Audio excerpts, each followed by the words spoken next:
Welcome, ladies and gentlemen, to the Unstoppable Pursuit podcast, where we're pushing the limits in business, life, and health. And today, we're talking about focus. I'm Brian Benson. This is It Puts the Lotion on Its Skin, Mike. And we're ready to rock and roll. Mr. Mike Stull, he's going to read from his book. Check it out at MikeStull.com. You'll love it. It's called Dominate Your Day. So let's get it started. And I quote, "Focus. It takes a lot of it to see a vision completely through.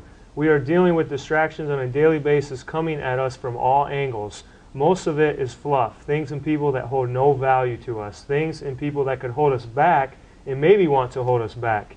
You have to be able to focus on your dream and your vision and the people and things that matter the most to you. Focus so hard that you don't even notice the distractions. They are not even on your radar. Why? You are too busy building and living your dream. If you are not doing that right now, you are spending time on someone else's dream. Your relentless pursuit of greatness cannot be achieved with a foggy lens. Your goals and aspirations and focus should have a 20/20 vision on them. It won't be easy, but it'll be worth it. The naysayers will tell you that you can't achieve what you want, but they will be the ones asking you how you eventually did it.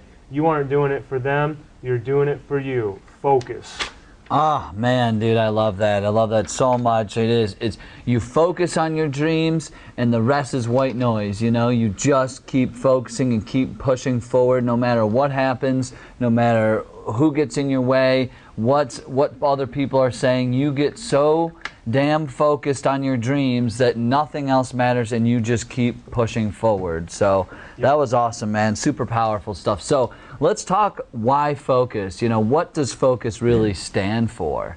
Well, I'm going to leave that one up to you. All right. You came up with that one. So you do that. I did, Ryan you know. has a good acronym for that. Yeah, I can't, you know, this came to me from another friend. So as I am in my journey, and Mike and I both know, you ILT in life. You invest, you learn, and then you teach. And this is what I learned is focus stands for follow one course until success. And I think that's so important because with so many distractions and things that are out there, you need to focus on that one thing and until you get there, like until you see success. That is it. You focus on the one thing. Great book called The One Thing. You should read it. It's actually on our site, so you can go through the Unstoppable Pursuit podcast, unstoppablepursuit.com, and check it out. And I think that with you saying that, it leads into the next point where I say that, you know, like being focused is like having a GPS to not only your business goals, but also your health goals as well. It's like, right. You know, without having focus or without having a GPS, it's like getting in your car and saying, oh, you know what, I'm going to go out to San Francisco, California. Well, you know you got to head west, but you really have no idea on like what your path is going to be to get there. You have no focus. You have no details on how you're going to get there. So I kind of compare focus to having a GPS and you know, like not being distracted by things. Like I think of, and I just thought of this literally as I was speaking, is like, you know, you see those horses, the horse and buggies, but the horses have like those blinders on their side. You know what I mean? Yes. And it's like they're just focusing on what's ahead. I mean, they have a little bit of peripheral, but it's not a lot because they're not getting distracted by the things on their side. That's so true. Like, and you've talked about this before about putting the blinders on and just going. And I think that that's so important. Like you said, like, when you have a dream, you need to have a focused dream on how you're going to get there. You have to have the roadmap and the plan and the GPS to find it. You know, you can't just go willy-nilly saying, here's what I want to do. Okay, like maybe I should go here or there and go all over the place. It's like you got to get that clear, defined GPS map on how you're going to get there. Yeah, I mean, we've talked about this before in previous segments, is that there are going to be a ton of distractions on your way there. And in fact, there's going to be a lot of like spots and checkpoints that look very, very attractive to where you were like, you know what? No, this is far enough. Like, this is good enough for me. Like, no, like have your focus. Like, you know, focus on the bigger picture in mind so that you keep going, you do not get distracted. And I've said this before in a previous podcast of if you stopped to throw stones at every single dog that barked at you along your journey, you're not focused enough. You're too distracted by things that are going on around you where you can't control your circumstances. You can only control how you react to them. And a big part of that is being focused. Dude, so true. And the two pathways, you're right. I mean, sometimes other things will come up that will feel like an easy option, like a shortcut or something. Well, when you're going to your dreams and you're so focused, like, don't take that shortcut. We've talked about that before, but it's just like, don't go off path because you think, oh, I've gone far enough, or oh, this it's getting too hard. Like, if you're laser focused, you won't even see that path, and you're just going to continue going and going and going. Yeah, and you can't depend on others for your focus, because I'm not saying that everyone's going to be against you on your pursuit to your health and wellness goals or your business goals, but the truth is not a lot of people are going to believe in you. Right. They will doubt you, and there's going to be plenty of them along the way. So, you know, to rely on others to keep focus on myself, that's just not going to work. But one thing that I was pretty impressed with that Brian came up with was, you know, we've always heard the popular saying of, you know, focus on time management, and I want Brian kind of flips the script a little bit and calls it more personal management. So I'll let you go into detail on that. Yeah, absolutely. So many people talk about, you need to manage your time better, but it's like, no, like, you can't manage time. You can only manage yourself with the time that you have. So you need to be doing the best activities that are helping you focus and get to where you need to go, rather than saying like, oh, I just like change. Time's going to go on whether you like it or not. Yeah. It's going to continue. That's the best way to so you need. That's where I came up with the idea of, like, you can't manage time. You can only manage yourself with the time that you have. So make sure that you're doing all the correct activities that are going to be moving you forward in that time. So staying very focused and keeping that in the back of your mind as you're moving forward, because time's ticking away, and you need to be focused on what you're doing in your daily activities. Yeah, and I think that flipping the script, like what you just said, was when you think of I'm going to be better with time management, that almost kind of makes it appear as if you're losing control and you're being dictated by time. When really what you're saying is, no, we're going to manage things within that to the best of our ability. So now you're gaining control back on your focus. You know what I mean? Like, you're not able to control the circumstances so much, but you're not saying, oh, time rules me. I'm going to just manage everything a lot better within those the time restrictions, basically. Yeah, no, it makes total sense. It's that self-discipline with your time, and what you just made me think of is, like, people saying that is like using time as an excuse. Yeah. I don't have the time, or like, oh, I need to do better with my time. It becomes a scapegoat. It becomes this excuse that's bullshit. Like, it's not. Stop using time as an excuse.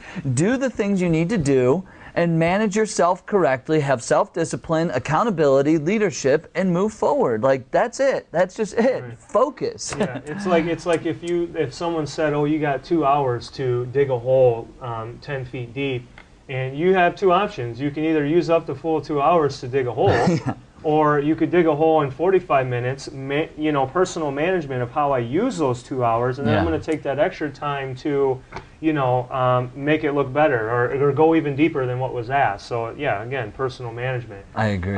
But with that being said, so there's probably 50 million ways that people could think of that they could, better increase their focus. We're going to go over a few, starting with what we believe to be probably one of the most important ones is creating a priority list. Right. Yep. I think that when you every day or the start of your week, however you kind of create this priority list, you need to really sit down and focus on that list, and then start writing down your top priorities for that day that you need to get done, so when you lay your head down at night, you feel like you push the needle forward to your goal. Right. That's the whole thing of creating this list, is making sure that the time-bound activities really are near the top, and then kind of trickle down to the bottom, but just being smart about what things need to come first and second and third and fourth. And if it gets a little out of order, that's fine. I know things come up and life happens, but just make sure that you're being very smart about what goes first to last. Right. And with that being said, I mean, the truth of the matter is there are going to be things that you may have put on the priority list that really are not as important as what you thought they were, which is the whole point of making a list to begin with, that if you have 10 things to do, you can prioritize those, start with the very, very important things that need to be done right off the bat, and then just start checking them off. Again, that goes back to the personal management of time, which is awesome.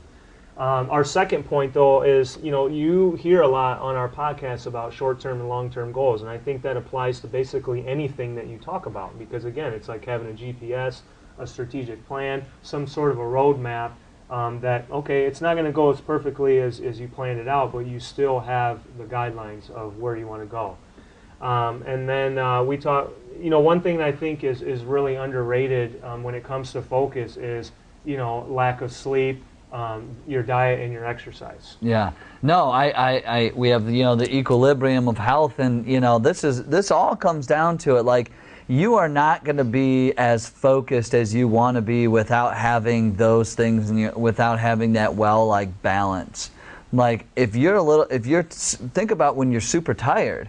Like, if you don't get sleep, it's like we've said in the podcast like this, we'd be relaxing, but it's like, you got to be able to be on your A game at all times when you're focusing toward your goal, because this is your dream. This is the thing that you want most in your life. Are you going to just sit back and not be your best self going forward to achieve it? Like, you can't, this is our one time in life. This is our one at bat. This is all we get. This is no second chances. Like, treat yourself like how you want, treat yourself the way that you need to so you can get to where you need to go. Don't mistreat your body and mistreat the things that are going to defer your dreams, because you don't want to be sitting there at 100 years old looking around going, shit, I regret so much of not doing what I needed to do to get to where I really wanted to be. Right, and I hate to call you and I out, but we're not perfect. No, and I'm just saying that, I'm going to use us as an example. Really. Is that there's been times where Brian and I, we've been hustling so hard that we've been lacking in the sleep category, and there's been times where I text Brian and I'm like, dude, I've been eating like shit, and I don't. Let's be honest, I eat Cheez-Its for And Brian will text me and say that he's eating Cheez-Its for lunch, and the next thing you know, we're under a lot of stress and we're skipping workouts and whatever. So it's like a trickling effect. So yeah, it's awesome to go out and achieve your business goals, but if the one body that you were given, that you don't have healthy mind, body, spirit, and that equilibrium, and you're not getting 7 to 8 hours of sleep,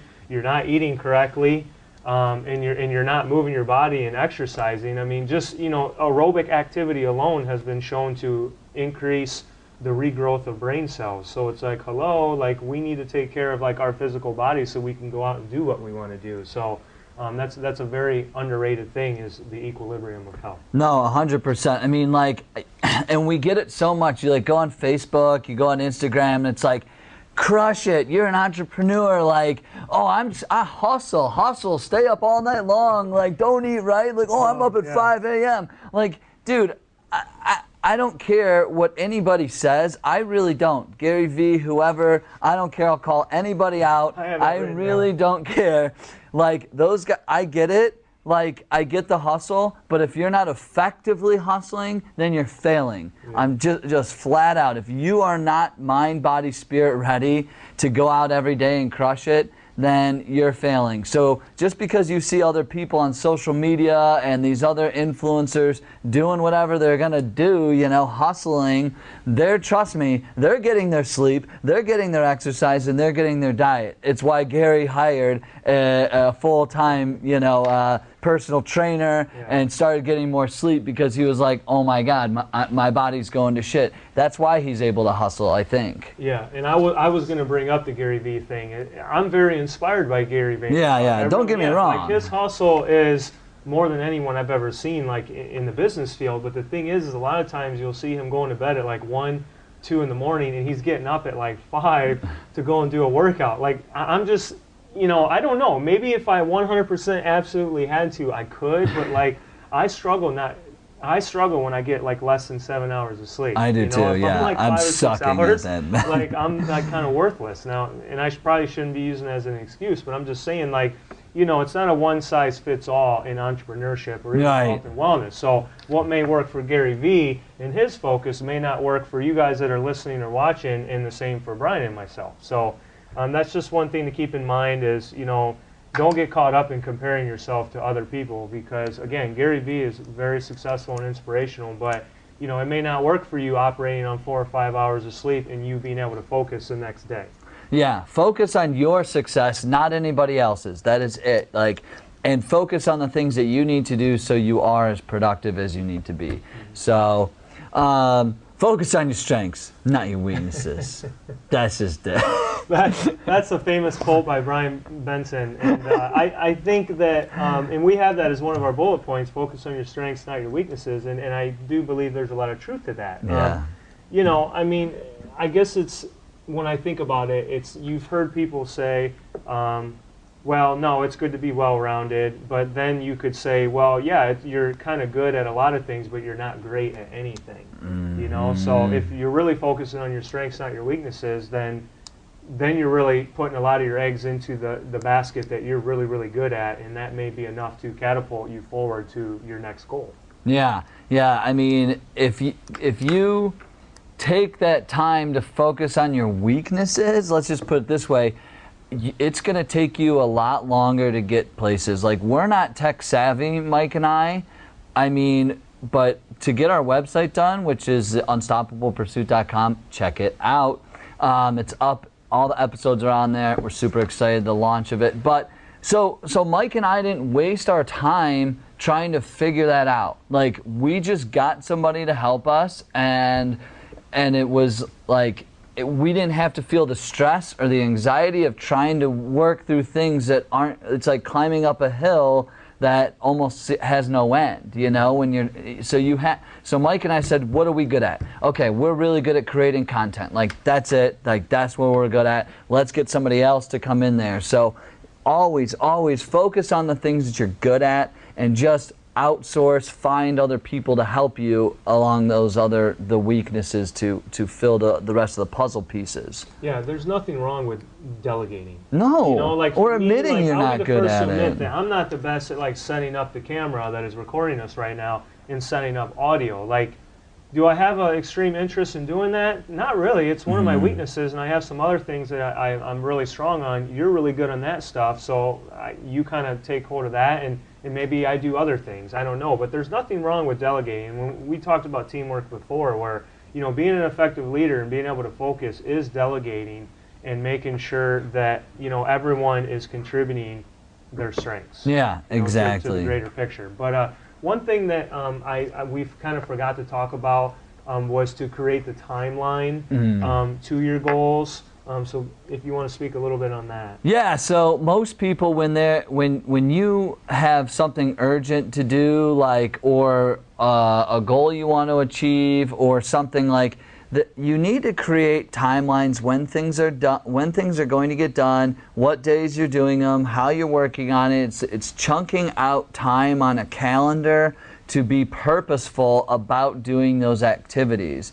And I think that's, you know, your MVAs, you know, your most valuable activities. What are they? And put those on this timeline so you can achieve it. Like, there's creating the priority list, but then taking those on the priority list and putting them in this little MVA that we're going to call it timeline. So it's like, okay, like, this has to be done by then, this has to be done, this has to be done by then. So you're not just willy-nilly like, oh, I got all these bullet points on this to-do list here. Like, now there's like a reason they're on there and a time frame around when you need to get it done and being purposeful about it. And I think, like, another, like, good word for timeline, what you just talked about, was calling it like an action plan. Because, like you said, you could have all those bullet points, but if you don't have any, like, dates in mind or whatever, it's like, well, what's the sense of urgency on that?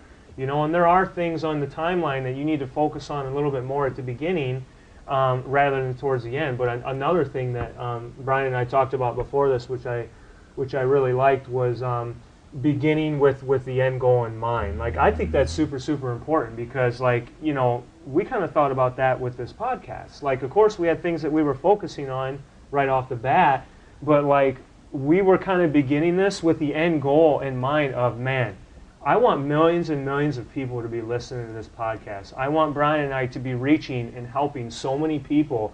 That's our end goal, is to reach the masses with this and pay it forward. But we began that at the very beginning with that in mind. Yeah, I mean, and that's what I think keeps you and I going. We're like, we're not there yet, but we're so focused. Every week we're here, we're showing up, and we're doing the work, you know? So yeah, we want this to be a brand. We want the Unstoppable Pursuit to be a brand. Like, we really, really do. We want to build the tribe, but we knew it's going to take one viewer at a time, you know? And we just want to keep plugging away till that happens. But exactly right. The end in mind was being a big brand with millions of viewers and listeners. And to be on that unstoppable pursuit, you have to have focus. Yeah. I hate to like put a plug in for our website. Not really. I need to put a plug in. Yeah, for this our is website. This is our damn podcast. For crying out loud. I'll say whatever I want. I hate to say a plug. What? No. UnstablePursuit.com. Check it out. Share it across all platforms. But to be on that Unstoppable Pursuit, you know, you got to have that focus, because again, this pursuit is going to be a lifelong journey. You know, so again, put those horse blinders on and be a workhorse and get to work. Yeah. It's you know, having the understanding that, you know, we talked about patience last week, but like focus on that understanding that there's going to be patience to get to it. You know, you're going to have to be patient, patiently focused, I guess, is how I should call that after what you just said. But yeah, exactly. UnstablePursuit.com. So do not forget, focus. Follow one course until success. Yes. So, all right, let's talk about the challenge today. You want me to talk about it, or you want to talk about it? Talk about it. All right, let's talk about the challenge. So we did talk about creating that priority list. So the challenge from us to you is to create that list and visualize accomplishing it. So see the list, put the dates, timelines all next to it, and then visualize yourself achieving it. And I think that is going to be a really great thing. Just see how it goes. And like, I just want to say, what Mike and I say up here, just understand that it is all a work in progress. Everything that we do, everything we talk about, everything that we're striving for, understand that just because you're going to create this priority list, tomorrow you're not going to be killing it. Like, understand that 60% of the time, it works every time. Okay. Exactly. What came to me was when I got hit up on Facebook. This girl says, I need help. It's to create these affirmations, you know, and hits me up the next day. I did my affirmations and it didn't work. And I'm like, oh my God, like, it takes time. Yeah. So this priority list, just understand, like, this is, just start doing it daily, and then just see where you are a week or two or a month from now from doing the priority list. And I mean, it will be a lot easier and manageable when you're not trying to judge yourself every single day. Yeah, right. I agree 100%. All right, I don't have anything to add to that. That was perfectly said. So we're going to end with the health tip, and what I want to talk about is the difference between body fat percentage and then the scale weight, okay? Because people get way too caught up in the scale. They want to lose weight, and there's nothing wrong with that. But a lot of times when I work with people, you may not lose that weight, you know, but your clothes are falling off, your energy levels are up, and then your body fat percentage is down. And so people say, well, how is this happening where the scale's not moving? Because you are in fact putting on lean muscle and you're burning body fat. So I tell people, don't focus so much on just weight loss in general, okay? Because you could lose 40 pounds and not look that great. Not even look like you lost 40 pounds, but you could lose, instead of losing 40 pounds, you could lose, let's say, 5% body fat or even 3% body fat, but visually look like you lost 40 pounds. So again, lifting weights is going to skew that a bit. I tell people, focus more on body fat percentage. Like, it's much better to focus on being leaner than just simply dropping weight and looking soft and kind of being flabby. Like, nothing will reshape your body like lifting weights and doing weight-bearing exercises in the gym and dropping that body fat percentage. So yes, the scale is important. Our body's not meant to operate at a very high weight. We want to lose weight, but at the end of the day, it's body fat percentage that's very important. Yeah, great stuff, Mike. Focus on your strengths, not your weaknesses. Hey, thanks for tuning in. Thanks, Facebook Live, for being the fly on the wall. We're putting our helmets on. We're getting back to work. We're in the unstoppable pursuit, baby. And we'll see you all on the next episode.